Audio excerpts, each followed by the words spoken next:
just a bloke in a bar. Alrighty, what is up, ladies and gentlemen? Welcome to Back in My Day with the lads. And just before the mics turned on, we were lamenting, let's just say, we went a little bit too hard back in the Eels, boys. That blueprint you were talking about? Yeah, the invisible ink blueprint that Parramatta didn't see. Mate, it hurt. And just set yourself up to just get hammered by fans for the rest of the week. So no more blueprints. No more blueprints. What I can't believe as well, like thinking back in hindsight now, we've got more information, is like against the Storm too, like any other fucking team, like the Broncos or round 1 too. You know, yeah, round 1 Storm, like they haven't lost one, and we were sitting there going, oh my God. Maybe if they were playing the Titans or something. Oh my God. Whoa. He's up on the yeah. Sorry. Now, speaking of tipping, guys, we are drawing our $1,000 cash winner thanks to MberX. Join, download the app, join. You can join now, and you can join the Bloke Tipping comp. You'll only be behind by 1 round, so that just won't count. So you'll still you lose 1 round over the whole year, you'll still have a chance to win the whole thing. You'll be where you are. Yeah, pretty much. Two right last week. Mate, what is doing? I can't believe how bad my tipping was. I think it was 2. Doggies, Sharkies.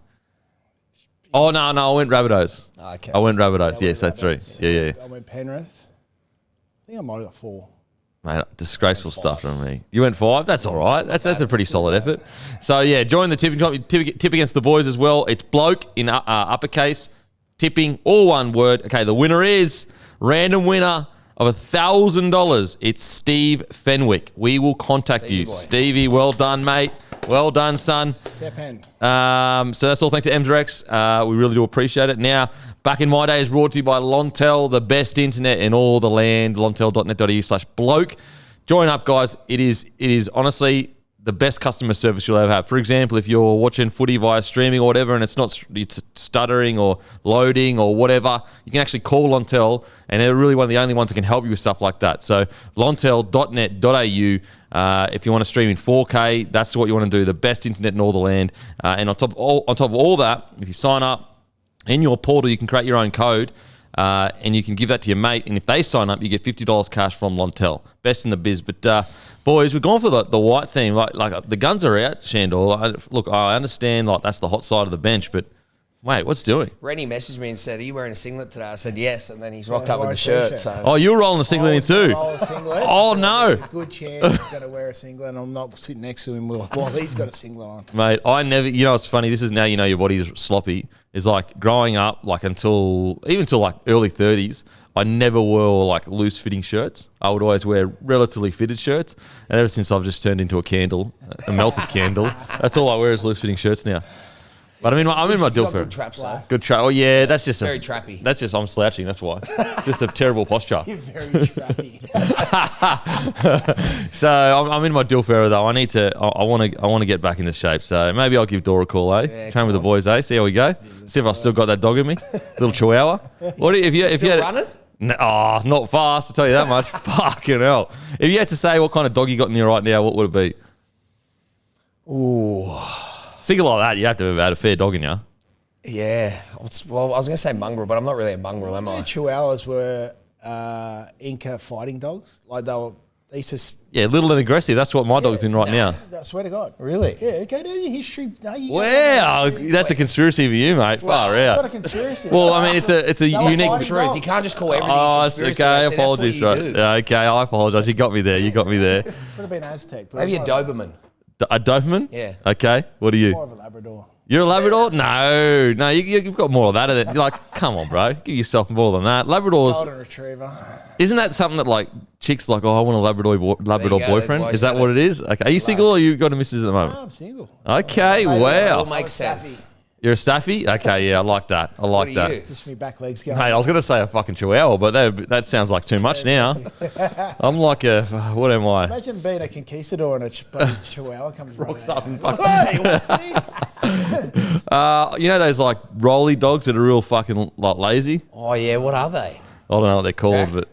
but Is that a Doberman? Doberman? No, Jack. No. Border collie. Rolly ones. Border Collie. Oh, the big sad ones. No, the big sad ones, that's me. They're on the I don't even know what you call them. Low test. What about you, mate? What dog you got on you? No, I'm a border collie, I reckon. Okay. You know, I'm pretty happy. Chipper. Chipper? Yeah. Is that the word we're looking for? Chipper. I like that. Yeah. Chipper? Chipping away. Well, there you go. Let us know in the comment section what dog you got in you. What dog did you have in you when you played? Oh. What's an aggressive dog? A Pitbull? Not a pitbull operator? pitbull. Maybe like an angry German Shepherd. Okay, I like that. That's I pretty like aggressive, that. Shandor. Yeah, they're guard dogs. No, I was probably a staffy, you know what I mean? Very Yeah. protective. Okay. Yeah. I reckon I was a Kelpie. Just fuck. I'll go all day, but I'm not looking to fucking get aggressive or anything. I'm like, let's relax. Nah, just joking. I actually didn't mind it, to be honest. Oh, mate, boys, big news. Love to get your thoughts. So he's been greenlit. KP Wax, Kalen Ponga cleared to represent NZ.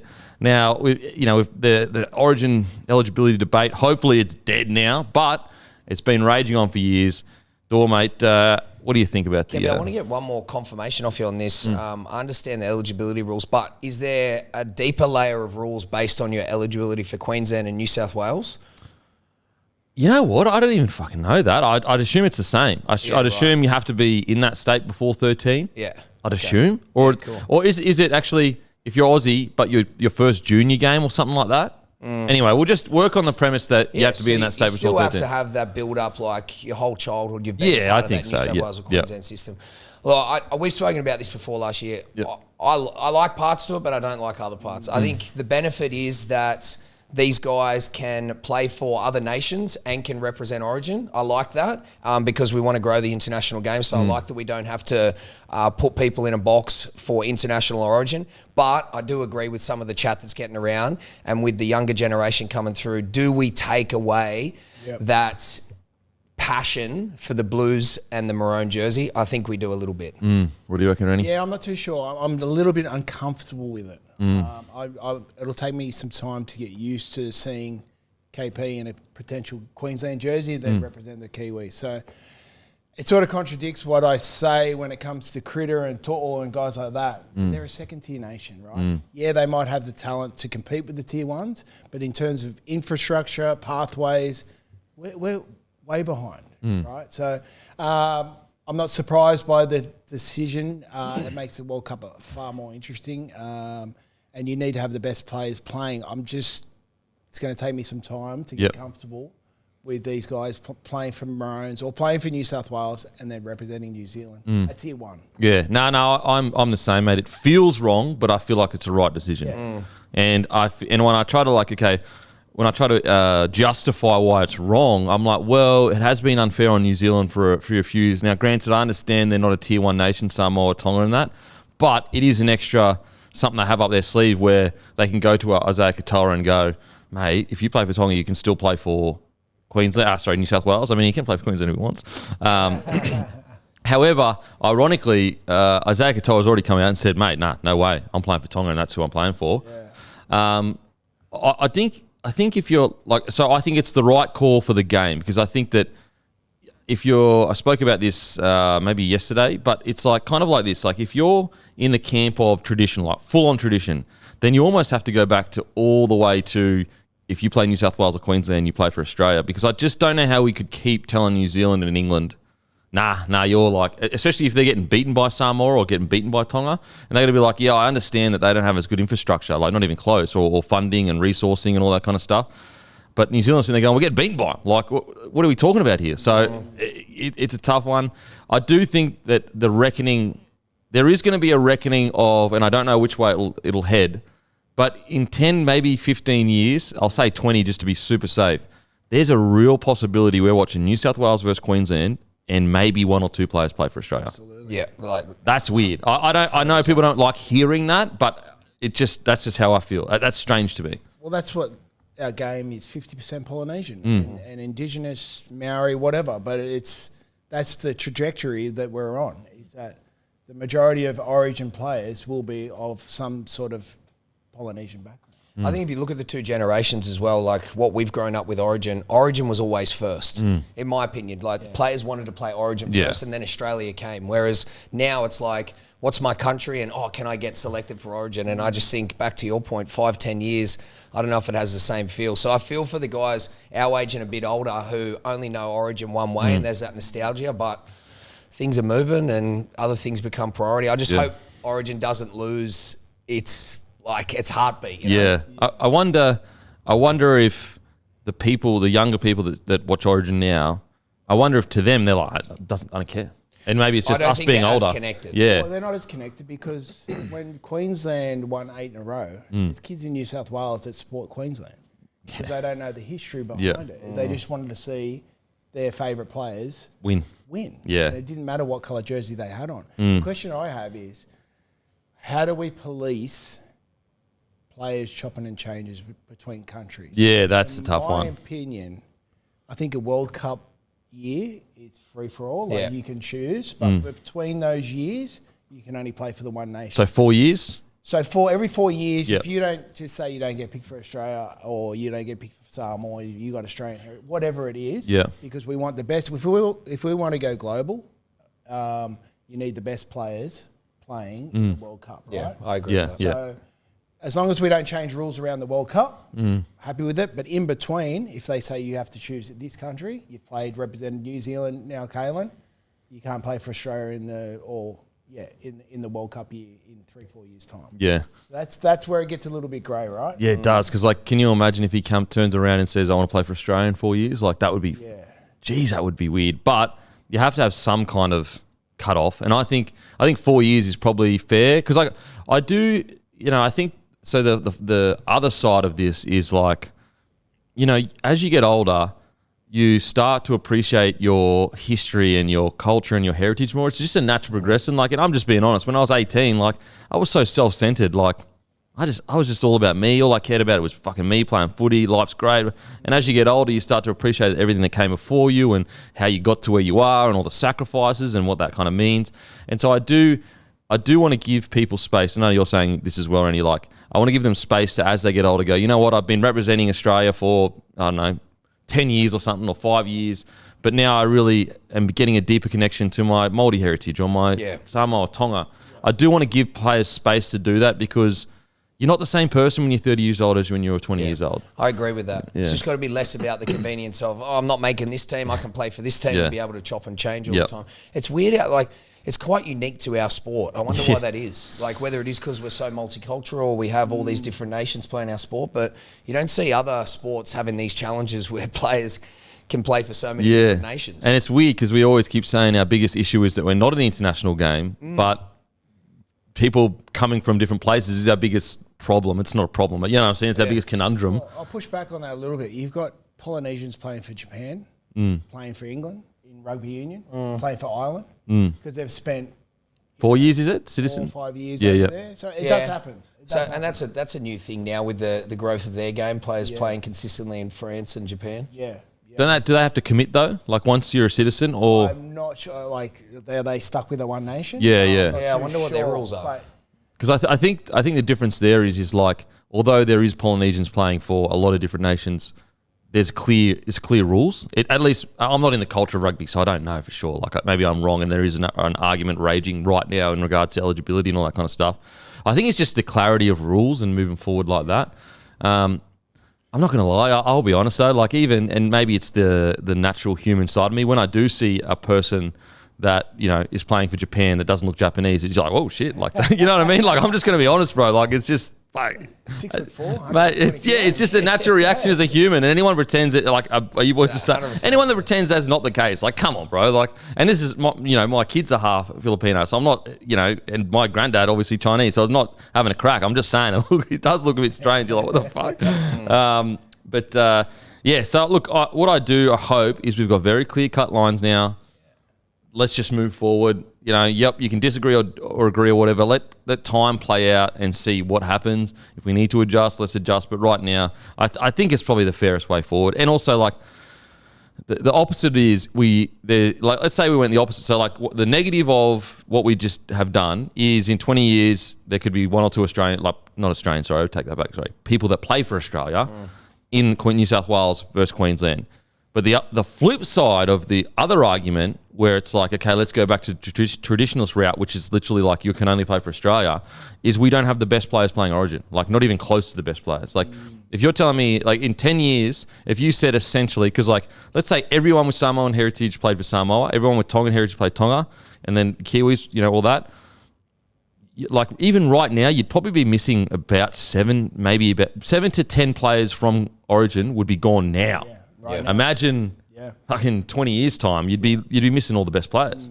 So it's a tough one. It's a tough one. What do you reckon, Jack? Yeah, it's a funny one. It's like trying to figure out whether someone wants to do it for either money or passion. The one good thing about that is like I do think Origin, just from the outside looking in, is such an intensity that I think it looks like players need that passion to play at such a high level. So if you are going for the money, you might get found out. But like knowing, like playing with KP, like it's a very unique situation, and I think it's only going to become more common. Like just the way we are in a multicultural society, I think that like KP, I know for a fact how passionate he is about Queensland, and he has that, you know, living in New South Wales, he has that Queensland chip on his shoulder.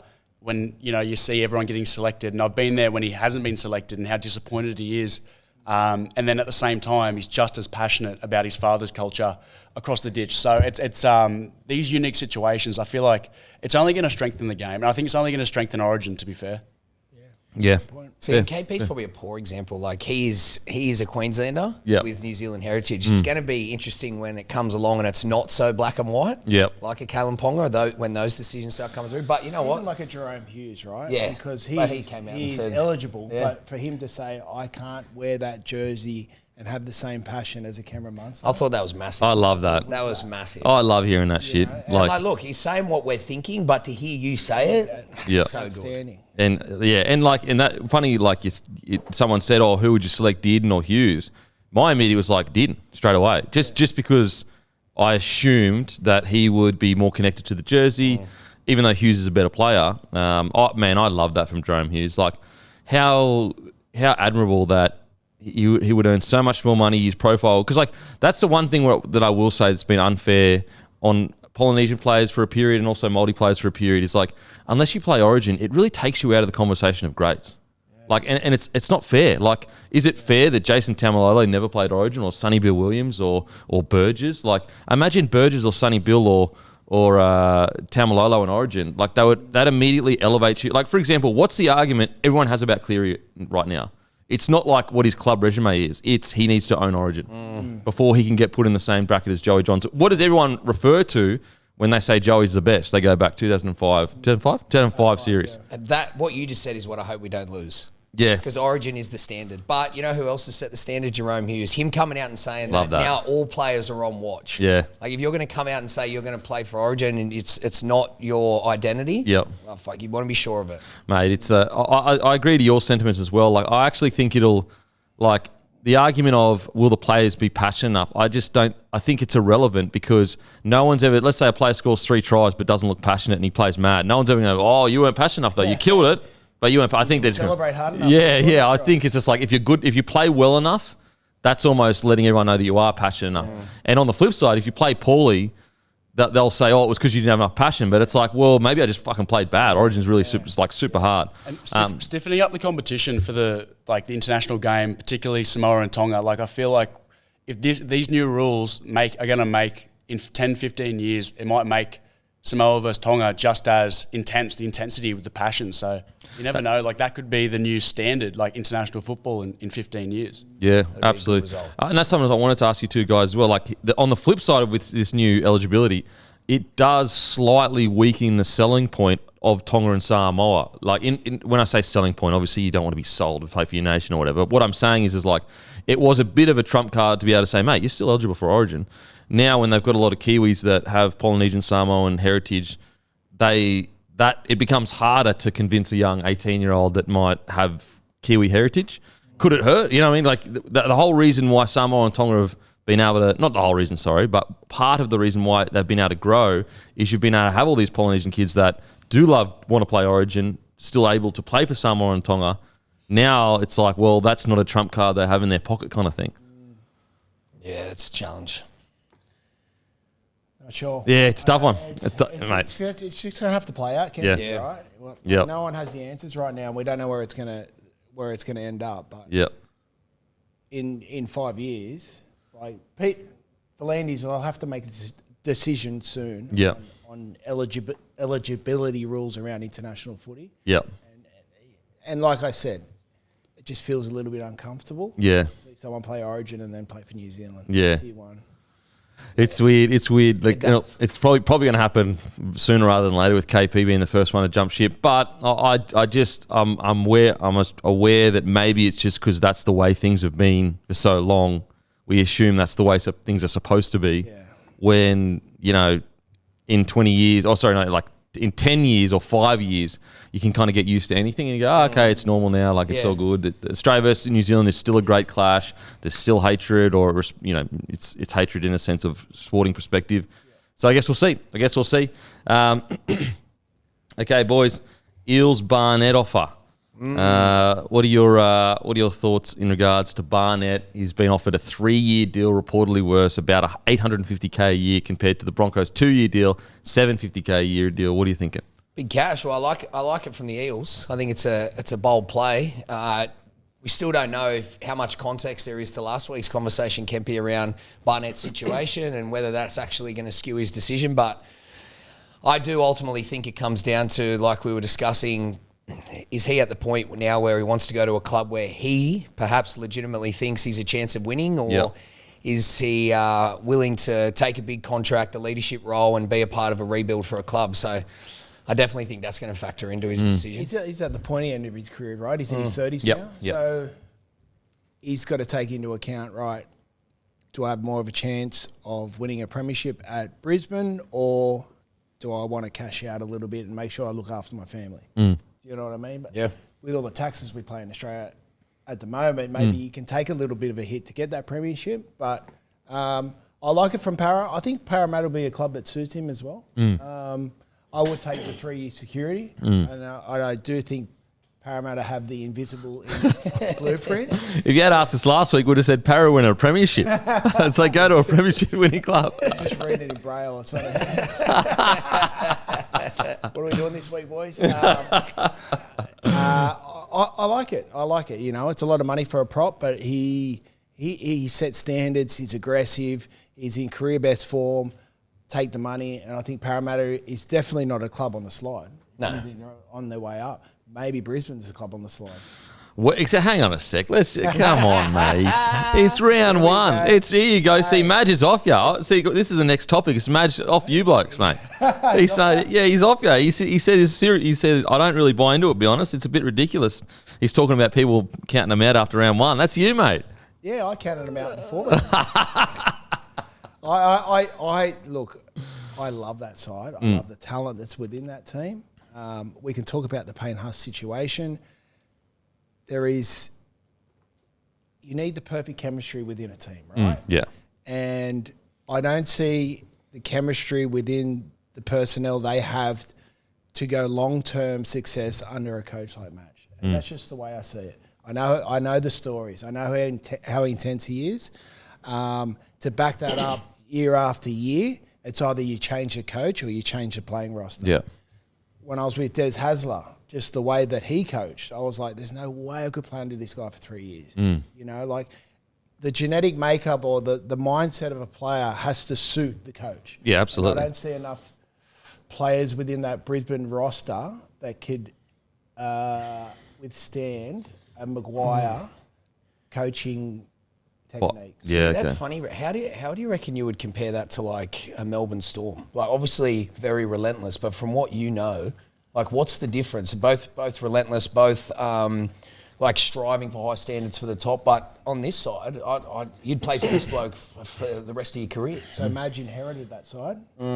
Bellamy builds the teams, as you know, And the culture and everything else, Because yeah. I had an interview with Bellamy when I was coming back, and I knew he was testing me as a man and who Yeah. I was. He wants the right people that are going to play underneath him and buy into what he is delivering. Whereas Madge has inherited an outstanding squad. So he has to try and mould them into the player that he needs. I don't think there's enough characters within that squad that can last a long period under his coaching team. Yeah. It's crazy, isn't it? Like, Penrith have done it now, Storm have done it, but I just don't see how any other club will ever get that opportunity to do what those two have done. Bellamy's, 20-odd years into his journey, built it up, built these core 4 people, replaced them with another 4 people. Yep. And, like, what coach has been there for 18 years and had the same voice, the same message, the same standards and recruitment policy? Like, Well, it's you look at fucking insane. Like what was the front row? Brian Norrie, right? Guys like that, he's like, all right, I've got the nucleus of this team. I've got the perfect spine. What do I build around it? He's got a good attitude. He'll turn up. He does all the 1%ers.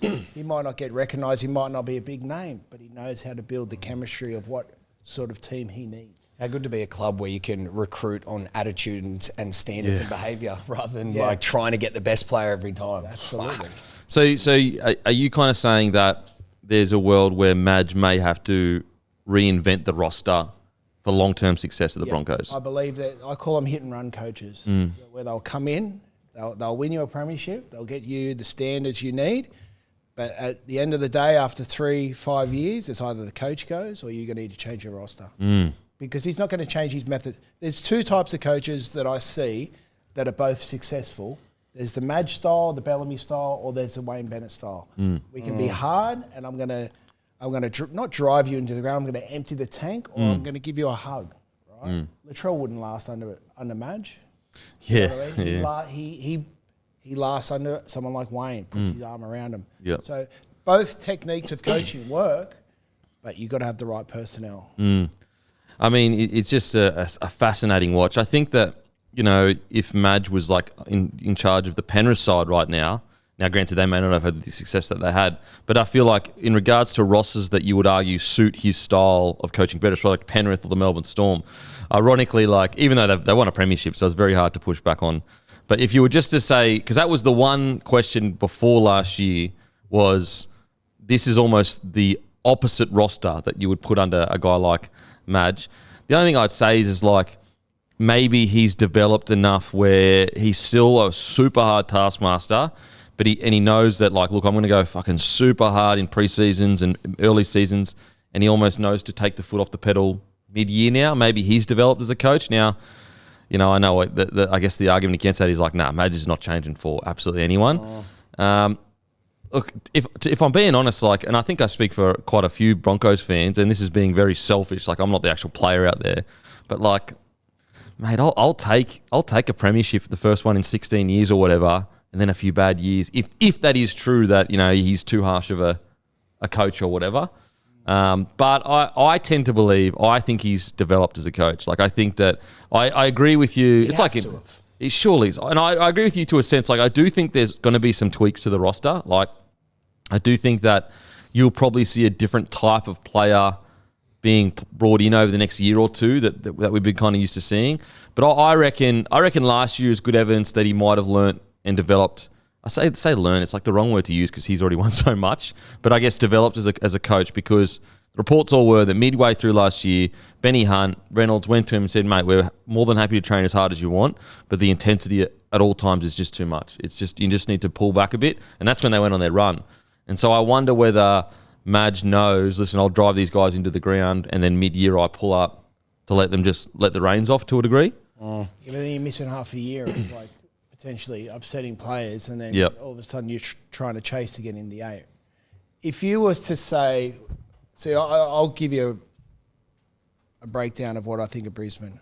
I don't see real vocal leaders within that squad, including Renault. I see people that lead with their action. I think Benny Hunt was probably the best recruit for that exact thing. But like, an example for me was when Dylan Edwards scored that try, came off the right foot.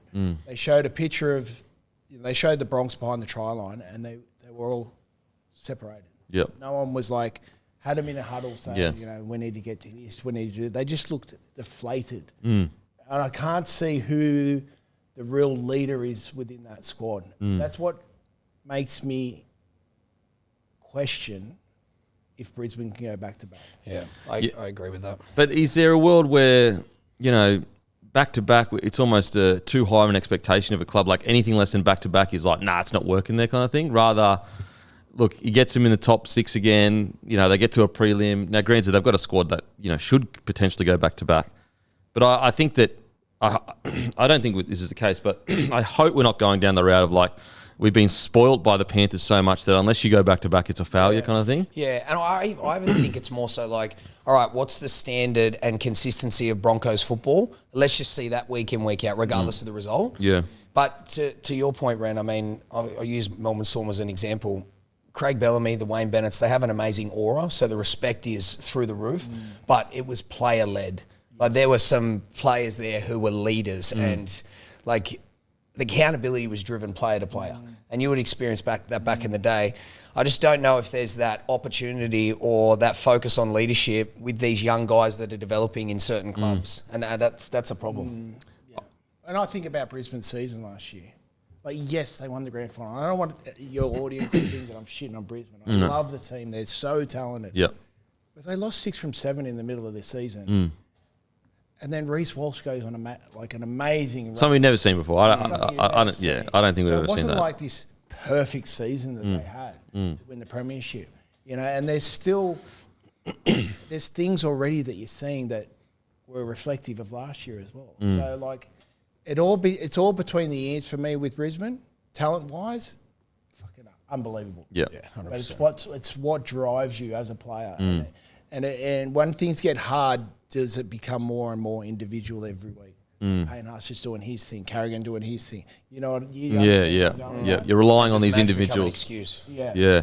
I think the one thing I was most concerned about, not necessarily, like obviously the results concerning 26-0, we couldn't score a try, it's crazy, but it was just the flatness. I just was so surprised that round one, you're looking that flat and that tired, and whether it's either two things, and I know people, it's like the boogeyman, you're allowed to say it. It's either Madge actually is training them too hard, he turned the volume up too much, or they've gotten comfortable and complacent. It's nothing. It's not rocket science. It's one of those two things, in my opinion. Like, what other reason could you give me why a team is flat in round one, other than complacency or your preseason's be too hectic? I'm not sure. A big one for me can be. I was just thinking about just then is the thing that Melbourne gets so right is they're never chasing their tail when it comes to their salary cap. Like they're always like a year or two ahead. They're always planning ahead and they don't make bad decisions. Whereas probably most of the comp, I'd say, are always chasing their tail and they might get lucky here and there, but what that allows Melbourne to do is it allows them not only to look for good talent, but the right fit. Like I remember Ben Eichen talking about what he learnt during his time was he football manager at the Broncos there for a bit? Yep. And he said he already knew that you had to find driven people and good talent in the positions you're looking for. But the third thing he didn't know was he said, I think when he came back to 360 for a couple of weeks, he talked about the third thing was the right fit. You have to find a person that's also the right fit for the club. And I think that's something that Melbourne, look from the outside looking in, I'm sure Sandor can talk more, but it looks like Melbourne look so much more beyond the player that is at that time. Yeah, and because they can. Yeah, they can, and they've nailed their key players. They're like, okay, this guy's going to be here for 10 years.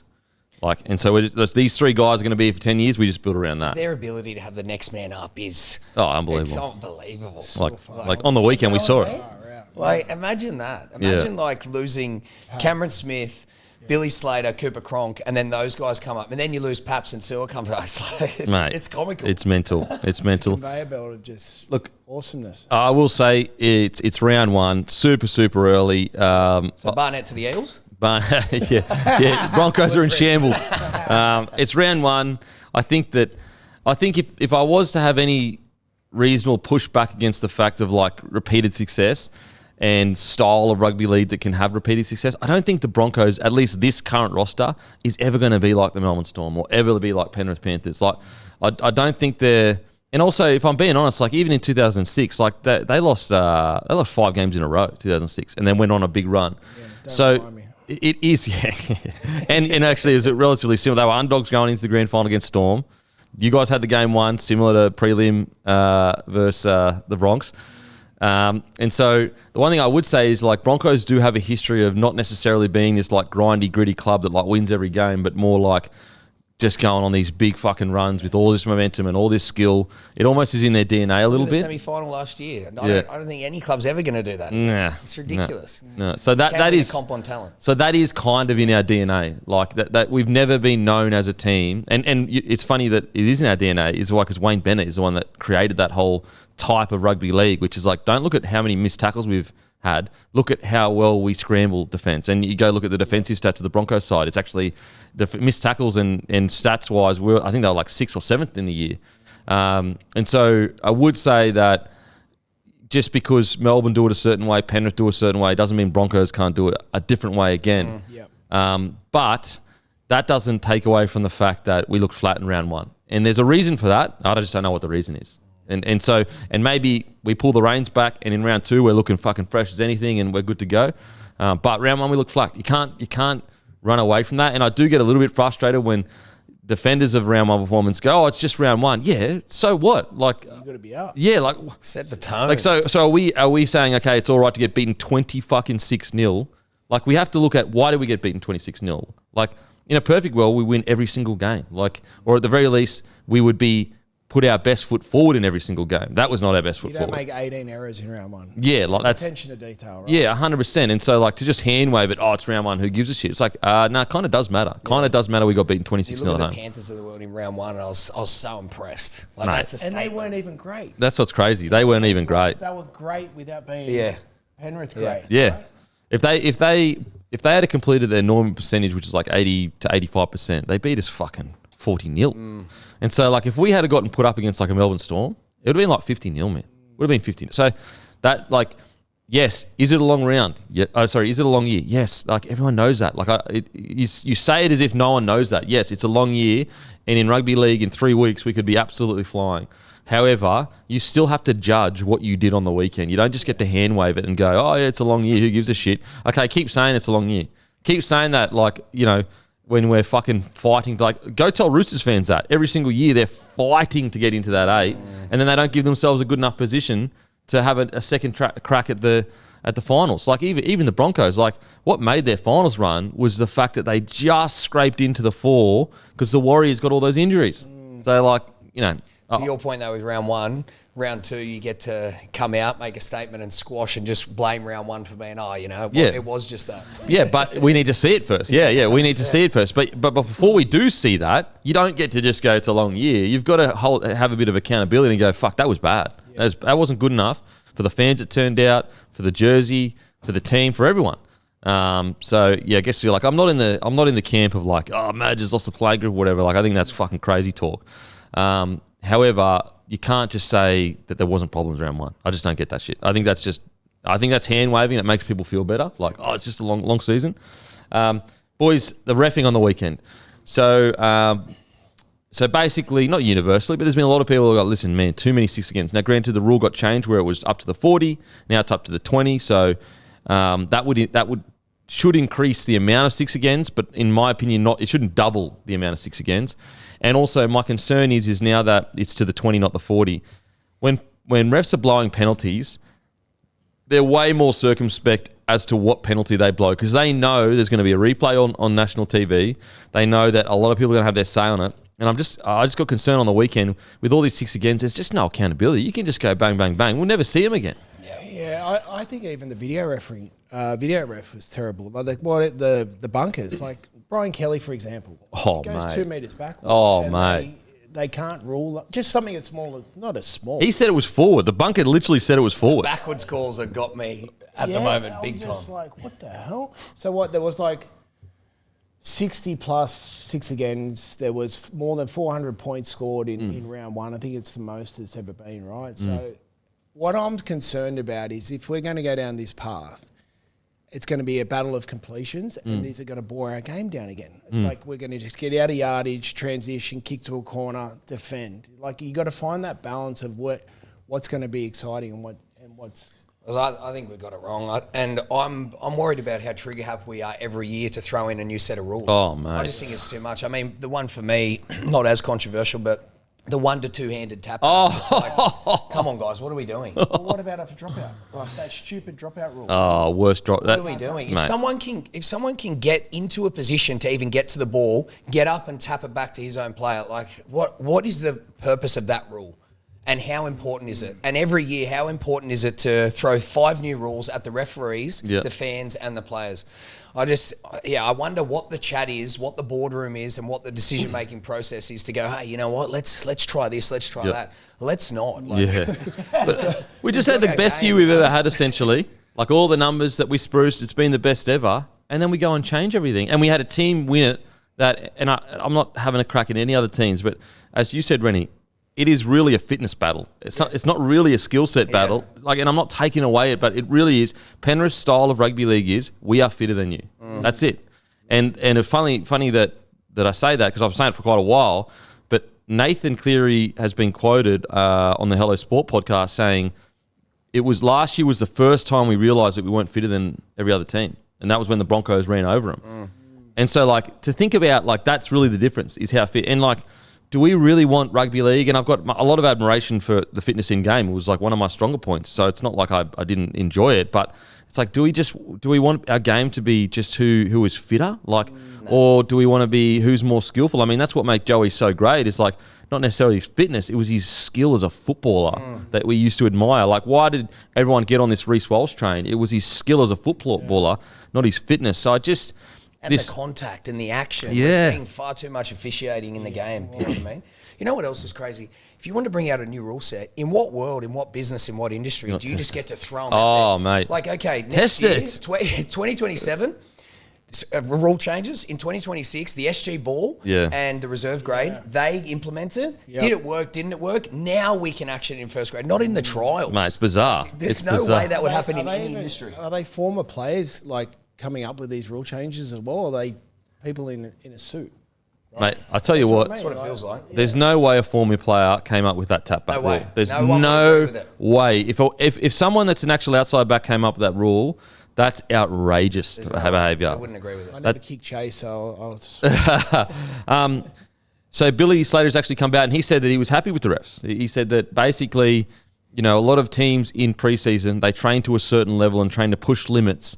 And the refs are going to have a different limit. So I'm paraphrasing, and that's why we saw that many 6 against, and that's why we saw what we saw on the weekend. I respectfully disagree because if you said that there were a few teams where they just got blown off with penalties, I'd go okay.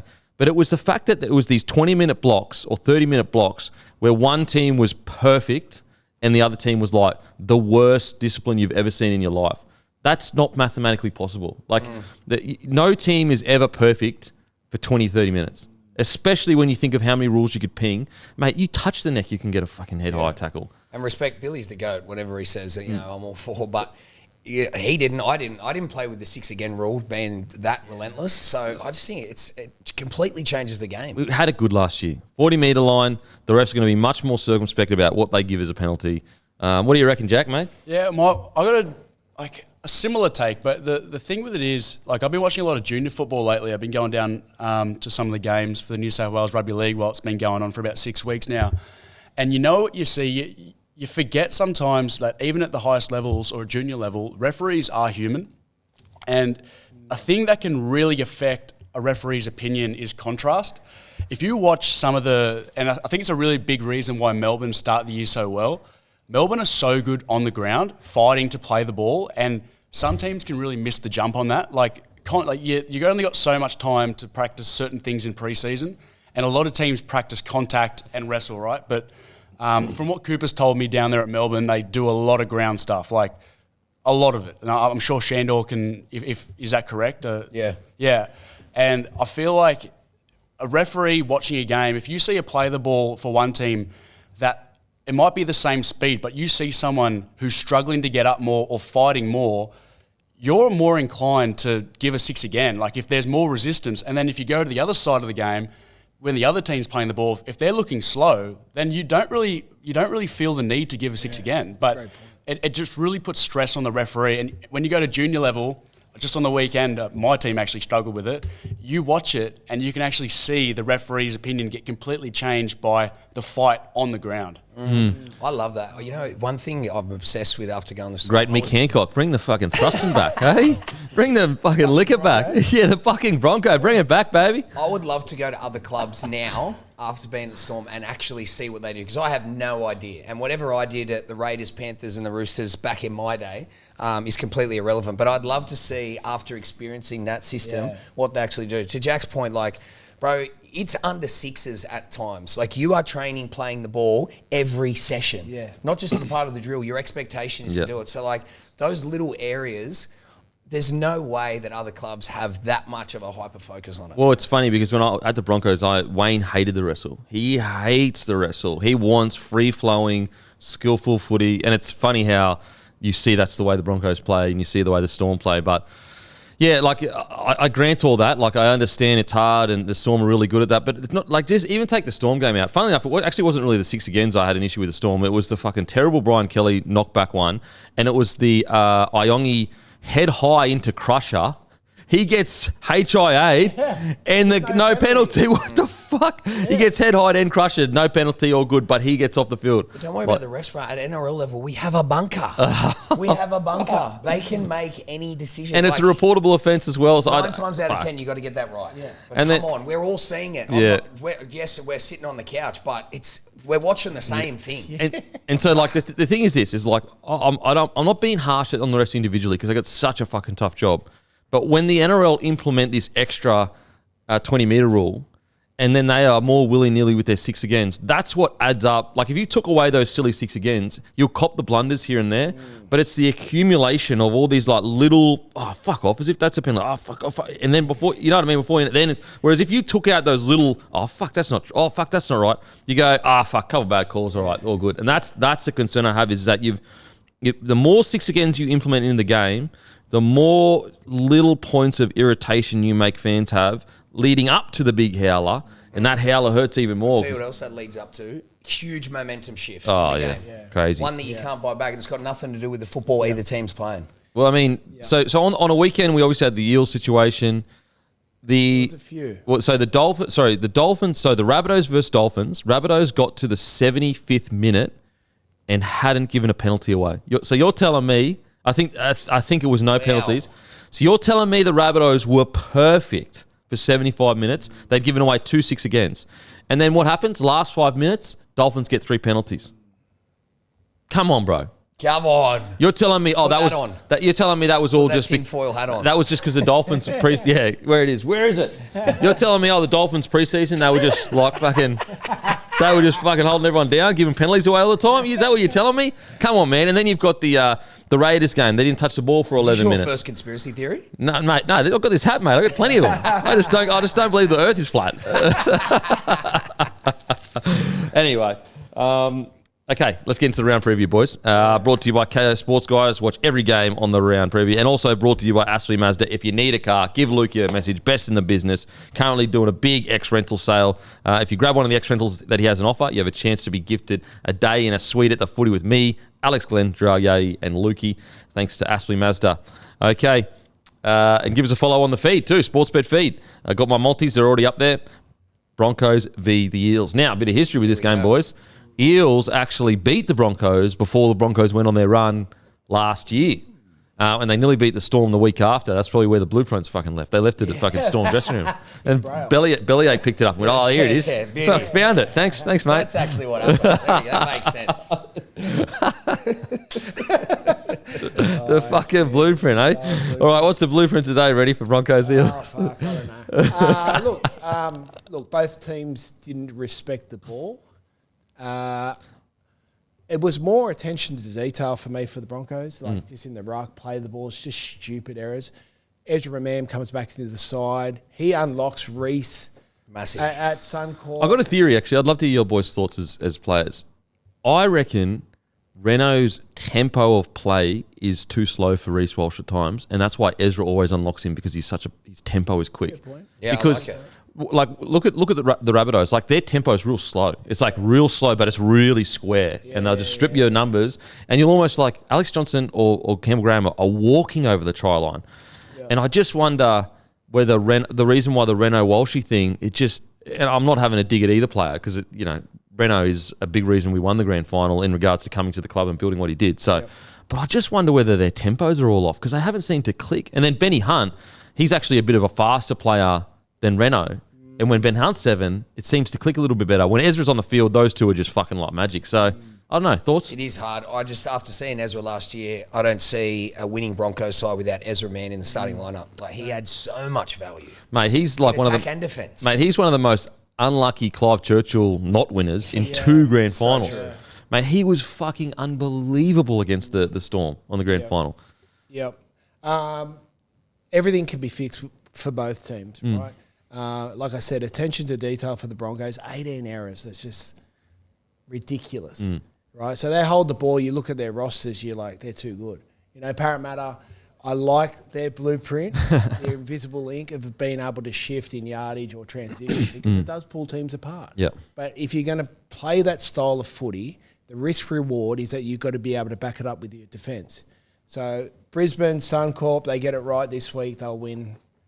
I don't think they'll win comfortably, but I'm going the Bronx this week. Okay, Dor. Yeah, I think high points game. Yep. I think both teams, but I'm concerned about both sides. You got one coming off a 50-point loss. You got the other one with 18 errors.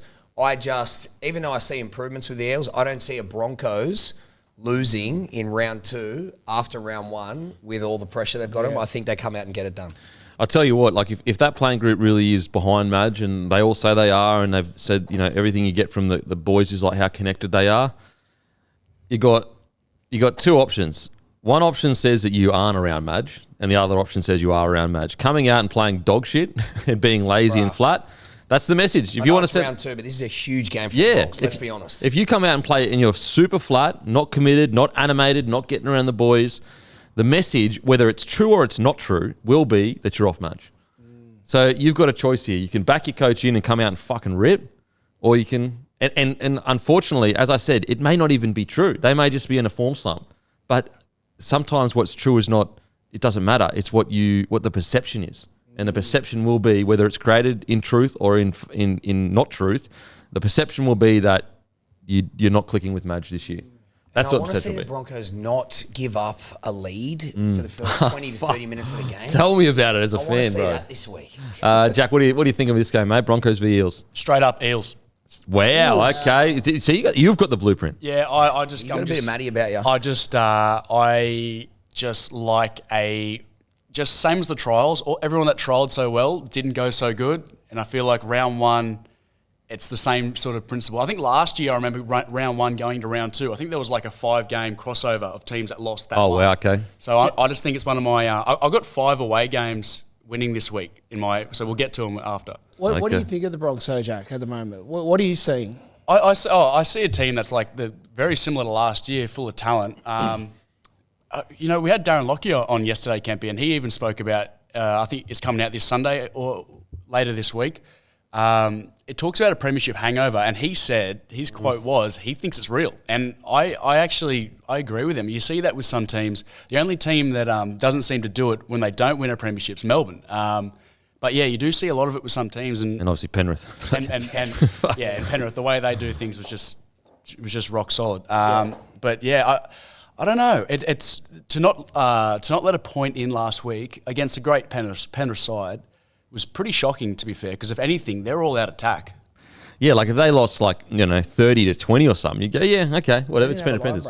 No points mate, is scary. It's just no points is like what? Like you got Reece Walsh kicking in the back of bloke. Fucking hell, bro. Get out of the way, mate. Get out of the fucking way. The pig's in the middle. Just, what are you doing, bro? Get out of the fucking way, bro. Nah, joking. It's a winger talking too. Oh, fuck. It's a winger talking shit about a fucking middle. That won't end up on social. I was going to say, I just call him Lockie. I don't call him Darren Lockyer. Give him the full name. We had Lockie on the show. Yeah, Lockie on the show. I gave him assists like I did a lot in the career. But his name is Darren. Who is it? Just Lockie, mate, or Hurricane if you know. If you know, you know. I definitely know that one. Now, he said the main focus, because obviously he's on the board of the club. He said the main focus for the club is stability. It's about like, okay, we've had success, but we've just been so unstable as a club for a few years now. And I'm paraphrasing, obviously, guys, is that we just want to focus on stability, calm. We've got a plan. We've got a core. And so that's where, you'd be sitting there going, like, they play anything but stable. They're the most unstable side ever. And so maybe that's what Madge's goal is to go, okay, how do I... Because it sounds silly. He doesn't have the hardest job in rugby league, but like in regards to polar opposites of like the style of footy Madge would want to play and the style of footy his team plays, it's just like, it couldn't be more different, bro. It couldn't be more different.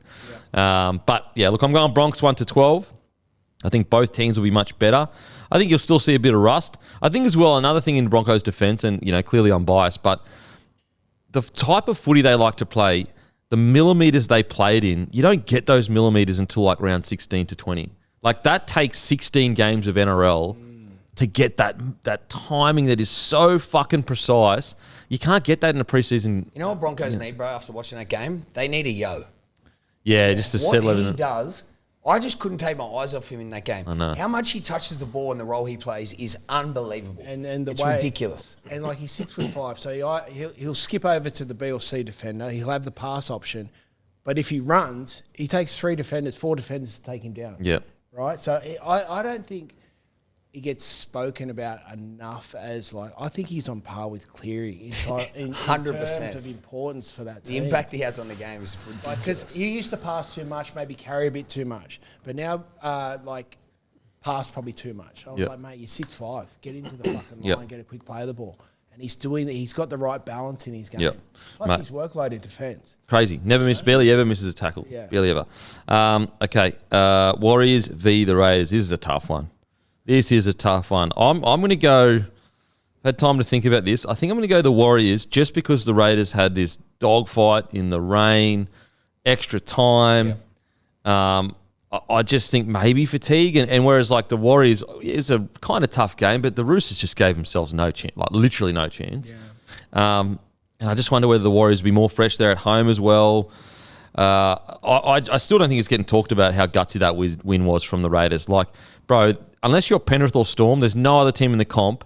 Obviously Broncos on their run or whatever, but there's no other team in the comp that could have no ball for 11 minutes, be essentially down 14, 16-0 or whatever, and come back and win it. And also, yeah, they won by 1 point in the end, but they actually had the game quite under control after with 20 minutes to go. Yeah. Like, I just think the gutsiness that they showed with a young spine.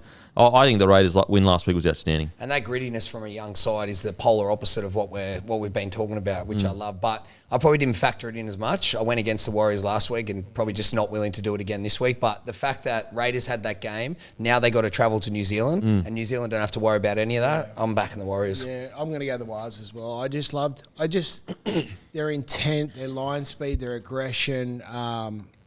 It took me by surprise. Tanner Boyd probably had the best game he's played for the club. I don't think Webster gets enough credit for how well coached they are. Yeah. Their bench, Valmonga, Lecker, like they've just got so much power across that side. That when they're on, like they were last week, and it did take me back because you had Barnett out, you had Metcalf out, and they just look like a team that were just really connected. And on your point, Canberra having to travel as well, I think the Warriors will beat them. What do you got, Jack? I'm actually going to go to the Raiders. I'm going to go against fuck! He's just Mr. Contrarian. He's Mr. Contrarian. I'm just trying to give you good content. Sorry.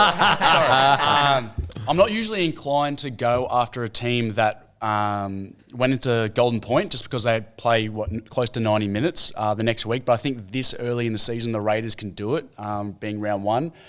I just love what they did at Brookie, and I love that they get off to a bad start, and the fact that they came back. And Brookie's a very hard ground to play at. I'm sure everyone knows. The Raiders this year, I can't pick them, but I just felt like the Wires probably got off pretty lucky last week. I agree. I think Andrew Webster's a great coach. I think he's one of the best coaches at the moment. But I just like that Canberra have that steeliness, and the fact they lost Big Papa last week and still got the job done makes me sort of lean towards them. Mate, if Raiders do get this done, what a I'm start! excited about the green. What a start to the year. Okay, Roosters v the Rabbitohs. I'll go first here. I'm going to go the Rabbitohs because Yes, are the Roosters going to bounce back and be more disciplined? I think they are. I hope they are. But I don't know. When the when the Rabbitohs were locked in last week, mate, they looked unstopped. Like Cam Murray was just like fucking fast play the ball, good ball playing. Let's spin it to Dave Fafita. He's going to bump 3 blokes. Like they were unstoppable. I thought Totola underrated, and it was actually the fact that they, like, yeah, okay, were they getting some calls for sure, of course, but it was actually when they were like, okay, the game's pretty much won. We're just going to take the foot off the pedal now. Made a few errors, let Dolphins back in, and so if they can just play 80 minutes, like. And the chance, obviously, with Alex Johnson to break the record, it's kind of like they've just got so much to play for this game. Yeah, as you said, when they were on their attack, that was beautiful to watch. Yeah. That was some of the best attack of the round for me watching them play, and Gray just being electric. They're both left and right. The style of playing, their shifts, getting the ball to Cody Walker. Every offload was shifted. I loved it. The only thing is, Allianz Roosters coming off a loss. That's going to be a tough game. And a super disappointing one too. Like they're actually, I think Broncos' loss was worse, but I would actually say Roosters is a kind of close second. Just as like, look, I get it. You know, similar to the Broncos where everyone hand waves it's just round one. Same with the Roosters. You know, a lot of people hand wave and go, we notoriously start slow. It's like, and what has that got you? You know, you got some premierships 6 years ago, but like since then you started slow and you don't make the 4 and. History would say if you don't make the 4, you will not win the comp. That's simple. Yeah. And so they cannot afford to start slow this year. I know I'm okay with them starting slow in the sense that like they're not clicking fully, but I just think like you still got to find a way to win the games. Just win it scrappy if you have to for the first 10 rounds. We've been speaking about this for 2 years, Kemi, but I do think we are at the end of the run where the Roosters that we know, we haven't seen it for a long time. I think this is the last year that we can afford to be like, this isn't the Roosters that we know. Absolutely. This is my cutoff year. Yeah, this is the explode date. I got Rabbitohs in a close win. Yeah, so with the Roosters, right, so it's been their discipline and their completions, right? Yeah. And you bring that up actually last week. And this has been going on for 18 months. Ages. Perhaps even a little bit longer. And you've got a person that's so instinctive like Sam Walker, a great player, kicking it on the first. Luckily, he gets a repeat set. Kicks it on the second. When they're on the comeback. Defensively, they've got 2 targets as well, both DCE and Sam Walker. And Hugo was not a target. No, great defender. Yeah. So now you've got 2 targets. Then you looked at the left edge of the Rabbits. You've got Fafita, you've got Latrell coming at you, Cody, and they're not even clicking yet, their left side. On their right edge, they're trying to, so the defensive sides are trying to load up for their, on the right side to nullify their left attack. But then you see them shift right. You've got Jack White and defending outstanding, his tip-ons to stretch. Like they've got attacking options on both sides of the ruck. I think Roosters are going to take a while to be able to click with the new halves pairing. I heard your old man talk about it, Jack, Matty, or maybe even Cooper Cronk might have said it, that their halves are playing a little bit too lateral, so they use the sidelines their enemy. I just feel like Roosters are just not there yet. South have just got this other next gear, and especially coming up against the Roosters, I don't see South not. That alone, Ren, that. And Alex Johnson as well. You don't want to lose, and he breaks the record. It like takes the fun out of it. I just see a lot more improvement in South, especially if that left edge clicks. But Roosters, unfortunately, DCE's defensively was really poor, and Sam Walker will be a target. And then you look at the edge back rowers coming at him this week. It's going to be a tough ask. Okay, what do we got here, mate? Come on, go on, Roosters. Oh, yes, he's done it, eh? But my reasoning's different. My reasoning is because the wily old fox, Wayne, he's against people jumping the fence for AJ. He's against it, and he's, as we know, Wayne's a pretty ruthless winner, and he'll do anything for the win. And I think he's smart enough to know that if AJ scores 2 or 3, there's a very good chance they're ahead. I don't think he wants the old tennis cool-down tactic where, you know, the game stops for 20 minutes and the momentum stops. That'll probably work against his side. So I think he knows they're going to be on, and I think he doesn't want them jumping the fence. I reckon Wayne might jump the fence. Oh, fuck, big Skeletor. He'll be able to step over the big fella. Scissor kick. Yeah. Yeah, he doesn't do the Frosby flop in high jump. He still scissor kicks. Now, big Trelly Mid, he's come out and said, don't worry about no record being broken. I'm not passing. So there you go. Not getting broken. Okay, Tigers v. the Cowboys. Someone's winning 13 plus here because we know their history, in my opinion anyway. I'm actually near Cowboys. Not because I think they're going to finish higher. Just I reckon Tigers, it's their first game of the year. Cowboys, they were so disappointing in Vegas. Like, I know they fought back a little bit, but like to lose like that to the Knights, like when you know, under the pump or whatever, I just think there might be a bit of resurgence from the Cowboys just coming off Vegas. My tip's purely based on what I want, and I want the Tigers to come out. Leichhardt, yeah? Leichhardt? I want them to come out at Leichhardt and start the season. No, Campbelltown. Yep, Sports Stadium. Same. No, I think it's at Leichhardt. Oh, okay, what's the fucking notes here say Campbelltown? I'll fact check it for you right now. Yeah. I want I'm spreading fake information. Wow, conspiracy theories. I want Tigers to come out and win. So that's just for me. That's what I want to see. So I'm just going to back them. And yeah, I just can't get around the Cowboys yet. Okay. I think you brought up a good point last week about the mood of Cowboys in Vegas. That's so flat, mate. And when a coach is under pressure, the environment, they're coming down to Sydney. You're playing at Leichhardt. Or Campbelltown. Leichhardt. Oh, fake news. Now I'm a part of the fake news now, bro. Yeah. Are you going to cancel me? Because I like fake news. Come on, be better, Kempy. Coming down to Sydney, playing at Leichhardt. Benji's speech during the week. Yep, love that. That got me. Yeah, I was like, man, I'm not leaving. There's the door. Fuck, I'm not fucking going that door. I want to be here, cunt. So I can't go past the Tigers this week. They are a team on the climb. I love some of their young forwards. Is Macassini in the team? Yeah, centre. Fuck, he's a grouse. He is a gun. I just want him to win. I wanted to see Taylor May and Macassini build a combo on the wings there. I just think they complement each other so well. But yeah, he's in the centres and he's got Lily, I think, outside him. Also a very good player. Macassini rigged at that bloke. He's outstanding. So I just see some issues with the Cowboys. And it probably stems from the coach being under pressure. Yep. Playing at Leichhardt and Benji's speech about the Tigers. Okay. What do you reckon, Toy Payton? Do you reckon Toy Payton tries to replicate Benji's speech? He's like, "You fucking don't like us. There's a fucking door," and the boys are like, "We saw this on Insta." Oh, yeah, they all walk out. Where's the door? This place sucks. Boring. We just went to Vegas. We're not allowed to do anything, bro. I've gone Tigers as well. I think 3 weeks of prep, they would have just spent 3 weeks strictly looking at the Cowboys. I think they'll get them. Okay. No one turned up to Campbelltown. There's no footy there. Dragons v Storm. Funnily enough, Dragons were one of the few teams that beat the Storm last year. Yeah.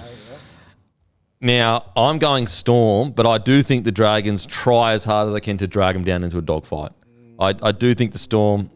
Okay, we got a Dragons man over here. Okay. Look, I'm going to go Storm. I just think that they're just too clinical, too classy at the moment. They look red hot. They look like got a chip on their shoulder. I think for the last few years, if there's one piece of the puzzle that's been missing for the Storm, it's like they don't really have a chip on their shoulder because they're the favourites a lot of the time, or at least one of the favourites.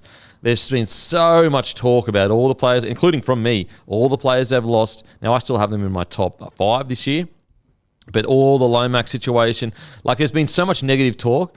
Bellyache has so much ammo to go, boys, they fucking like the Ricky Stewart met, they don't hate us, they think that we're this is. So I think that they're up and about. I think they'll have a big start to the season at the very least, and I think the Storm win 1-12. Yeah, you are right. It seems to be a bit of it's a bogey ground too. It's at Wollongong, which is pretty sure. But let me check. Fact check. Wynn Stadium, yeah, Wollongong. That does seem to always pose a bit of a challenge for the Storm. But yeah, I feel like they're just going to be too much. I think it'll probably be a little bit more clinical in a closer game. Okay. But yeah, I see the Storm getting this one done. I think the Dragons, you saw it round one, very gritty. You can see that they are a connected team that's filling the space and turning up for each other. But if you just look at the roster, see Melbourne, the reason they were chasing Zach so much, I believe, is because they were struggling for points. Right? And then Su'a Fa'alongo, he's just brought another element of attack that is the difference that beating the Dragons. When they need points, you got to Su'a Fa'alongo. Yep. That's why I see. And Harry Grant, the way he's playing on the spine. Bro. I think Dragons will put up a fight. Yeah, I agree. But I think the Melbourne just... Last year we got patches of Harry Grant, but for him to start the season like that, crazy. You don't often see a hooker completely take ownership of a game. It was stupid. Did you just feel like it was personal for Harry last week? Even when he was on the sideline, he was just up cheering, and I just never seen that passion. I don't need to see passion from him because he plays passionately.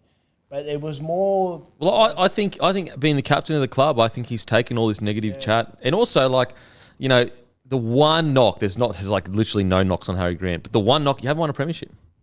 You know, hasn't won a premiership. He was at the Tigers during the 2021, wasn't he? Yes, hasn't won a premiership. So like, it truly is like he'd definitely be the best hooker to never win a premiership if he doesn't win a comp. He got plenty of time still, but so I think that all the noise, all the negativity, as a captain of that club, I think he's taken it quite personally, and I respect it. I understand. Like, I 100% agree that that's definitely motivation for him. He knows Munster and Hughes have only like. I don't like. Yeah, okay. Munster's played really good on the weekend, but he's alluded already to kind of like, you know, I've got a few years left in me, rather than I'm going to play till I'm like 37, 38. I think I think Grant, at least, unless someone pops up over the next year or two, if there's one knock with the Storm in regards to the future, the last transition, it was extremely clear who the next big dogs were. Munster had already come through. They had Hughes at fullback, or Drinky, then Hughes, then Pappy. They had Harry Grant coming through to replace Cam Smith. Whereas this time I'm like, Pezzett was kind of the guy, but that obviously clearly wasn't the case because he's moved on now. Yep. Like, who's the next person to come and be the big dog at the Storm? Now, that could pop up in the next 2 years, but I think Grant's probably aware, like, listen, I've got a team to win a comp. I need to use it while it's here. That's another thing. I found last year, some of their losses were tough games. Grant might have played well, Hughes might have played well, and a few other players, but then Munster kind of just fell into the game. Yep. When Munster as well is matching their intensity, that team's unbeatable. Well, like Munster last week, again, he had such a massive impact on the game. And I think, like, even if you go back and look at that grand final, now I understand Munster in NRL grand finals actually hasn't been that great. But if you actually go back and look at who the bloke was that made the break at the end to give the quick play the ball for Katoa to make the second break and then Pappy getting tackled, it was Munster out of nothing. Like, hits an overs line, Fen, he does what he does. And so, like, he's just that guy. Like, in big moments, he'll make stuff happen. So, mate, who you got in this game, Dragons or Storm? I'm going Storm, yeah. I remember last year, it was within the first 4 rounds. I'm pretty sure the Dragons beat the Storm at Cogra. So, I think they're going to have a bit of a chip on their shoulder, and I think they're going to turn up at Wynn Stadium, I believe, Kempy. Is that what you said? I think it's at Campbelltown. Might be a liker. Is that Henson? Okay, Panthers v the Sharks. My heart wants to go Sharkies, but Panthers are their buggy side. Panthers towel the Sharkies up regularly, aside from last game. It's in Bathurst, by the way. Okay. Let me just check my notes here. Yeah. Yeah. This is a good indication of where the Sharks really are. I know we say it every year. They'll get rid of the lower tier team. Sorry, Joe, but I don't get that. I don't get that reference. Oh, you look at Trindle, 4 tries here. Yep. Few tries. Unbelievable. 20. Yes. Nico Hines plays well. They did what they had to do against a lower tier team. Now they're coming up against Penrith. Let's see where they're really at. Yeah, good marker. You know, watching what I saw last week from Penrith, and the way they just strangle you and just complete and just they're just clinical. Looks like it just comes so easy for Penrith. Like when it's they're an expectation. Yeah, like when they're doing their set plays and that, it's just like they look like they're just. It's cruisy. It's cruisy. Whereas, like, a lot of other teams, when you watch them do their set plays, they're tense. They're like, oh, fuck. Yeah. Whereas it's just them. It's just like, fucking through there. Yeah, here we go. All right, we're in here again. It's just I like what I saw from the Sharks, but the challenge to them is, can they break open a game in an arm wrestle with Penrith? Yeah. That I don't know, but we'll see. I mean, they lost to Penrith in Vegas last year, I'm pretty sure. And that was the Penrith that went on a terrible run at the start of the year. So any other time where Penrith have been flying high, they've towed up the Sharkies. Yeah, I'm back in Penrith, but I think one of the games of the week. I'm going to go Penrith 1-12. I'm with you, Penrith under 12. Okay, Manly v the Knights. Boys, I'm going upset. I'm going Knights. I'm going Knights. Similar-ish to the Raiders with Manly. They had a big clash, in the rain, Golden Point. And I don't know, I'm going the Knights because, I just had some time to think about it over the week. I think initially I was with Manly.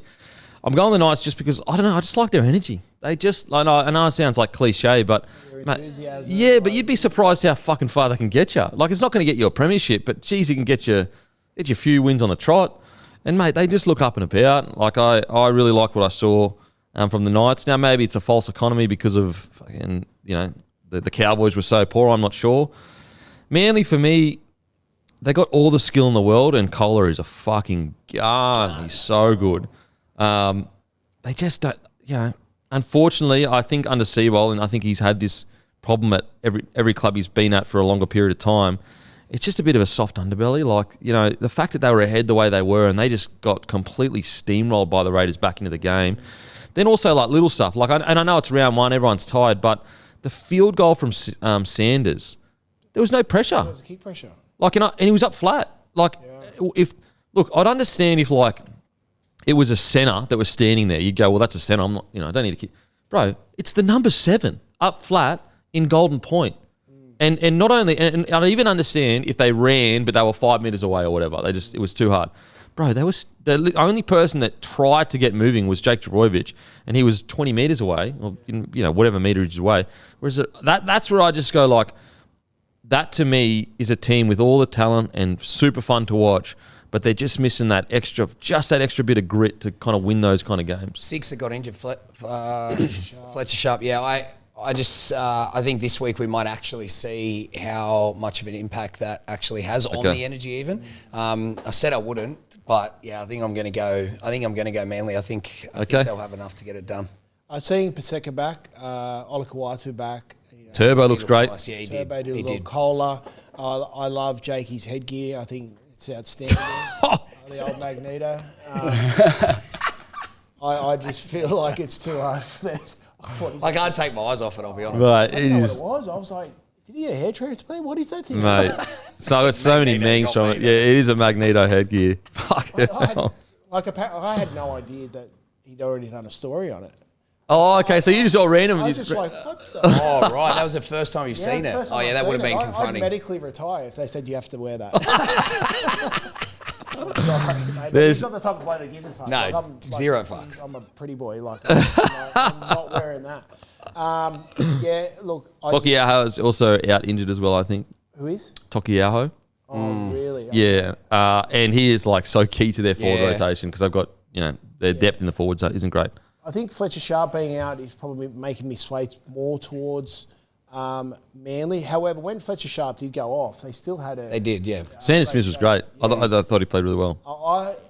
I'm interested to see how long maybe Brooksy might last when they might bring Joey Walsh in to start. Well, that's a message, isn't it? Joey Walsh at 14 is a message to Brooks. Because you're not putting Joey Walsh... Was he nice? What number was he? Whatever number he was on the bench. Yeah, 14. So that's a message to Brooks because you're not bringing Joey Walsh on through the fucking middle. No. Like, why would you get your best young 7 at the club to go in and make fucking 20 tackles and get ran at by the big boppers? It's just pointless. It's silly. So I reckon that Brooks is... I think that Brooks, he seems like a legend of bloke, great young lad. Oh, he's not that young anymore, but great lad. But like, I think that he actually he skated a bit free last year with all the drama that was happening at the club. DCE leaving, CEO leaving, Seabold under pressure. When, he started the year when he got to the club quite well, but since then he hasn't really, I think it was 12 try assists for the whole year. For a player of what he can be, I mean, at one stage he was a Dally M winning 7. Oh shit, sorry boys. I think he's under pressure. Because Fogarty's not getting moved. No. So I agree with you, mate. I think he needs a big game. So you going Manly? I'm going Manly. Okay. I'm going with, my heart says Newcastle, but my brain says Manly. Yeah, second week at Brookie, and I feel like they don't lose at Brookie twice in a row. So they have to win. They have to win. Because if they lose two games at home, so how many games they have at Brookie for the year? Let's just say 6, 7? 6, 7. About, I think they got 8. I think more than that. They might have 8 or something like that. 4 rounds at Brookie. But sorry, my point is this: is like, they're in such a precarious position where they need to win essentially every home game to make the 8. Because it's such an advantage for them, Brookie. And if they lose 2, their record away from home, I don't think it's great. And so they almost need to bank at least 1 out of the first 2. Fuck. They should just forfeit every away game and just win every home. Could you imagine? And so if you forfeit, you can have the 2. You know what? It might be a good tactic for a team that's desperate to make the 8. Okay. I will say though that Manly, they play some of the most exciting when Tommy Turbo is flying and Kohler is flying, Lehigh, mate, they are so entertaining. Like there was a period there where I was going, oh shit, and I guess that's my concern with Manly is they play for periods. They don't play for 80 minutes of footy. And I know that's such a cliche, but they really are a team that is like that. And unfortunately, like they're almost a bit of a lesser version of the Broncos where they don't have the talent to be able to do, like they've got a lot of talent, but they don't have the talent across the board to do that. Whereas Broncos, they get away with it because they've got Payne Haas that can go and do something crazy. They've got Paddy Carrigan. They got, crazy halves spine. And, so anyway, Dolphins v Titans. Mate, this is the way I'm going to do this.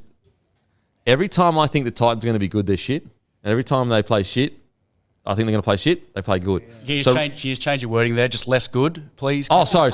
Less good. Apologies. Did you just get a call from the owner? Membership $16.95. So right now I think they're going to play really bad because I saw the way they played last week. And what's crazy about last week is that they actually... Do we all assume in the first half they had barely any possession and had like heaps of 6 against them? Is that the assumption? Yeah. Yep. They had essentially the same amount of possession and they had more penalties. And they were down 34-0 or something. They basically were just getting rolled down the middle, like they couldn't win contact. So anyway, I have a feeling they're going to get towed up. So I'm actually going to pick them. Wow. Because I had a feeling they're going to go good in round one. And so I'm going, it's opposite day. I'm picking the Titans. You have no interest in the MberX tipping this year, do you? No, come on, mate. This is what separates the men from the boys. It's big calls like this, mate. See, I'm not just going to go favourite. I'm going putting my balls on the line here, mate. Yeah, you Barry who? Oh, I just can't see it. It's a tough one. I look at the Titans forward pack and I'm like, you got a decent pack, mate. It's a solid pack. It's a solid pack. Yeah. And coming up against, but you look at the Dolphins when they were under pressure against South, they really went right. We're going to take it to South. Like you got Gilbert firing up, Flegler firing up, and you got the hammer off the back of the bat, Katoa, Herbie Farnworth. I just see too much stroking. Some of the shape that was presented to the Dolphins, like the Bunnies attack when it's on, that's a very different contrast to the Titans. This is one of the great fence sitting takes at all time. I think the Dolphins are going to win. But I'm picking the Titans. You know what I'm saying? Yeah, so I think the Dolphins are going to tail up. So it's a great fence sit because next week I can say, no, I said the Dolphins are going to win, but it was a tip. It was opposite day tip. It was opposite day tip. I think you need to dive all the way in, Campy. I think Titans are going to win this week. Mate, I've been trying to dive into you blokes for fucking 10 years and you fucking disappoint me every single year. I'm from the Gold Coast. I want to dive in. Give your fans something to dive into, baby. 130 membership full-year package. Alrighty, that is the tips for the week. Give the boys a follow. Sandor Earl, Reni Maitua, and Jackie Johns. Give us a follow. And as usual, we'll go fuck ourselves. Thank you. Thank you. What's gambling really costing you? For free and confidential support, visit gamblinghelponline.org.au.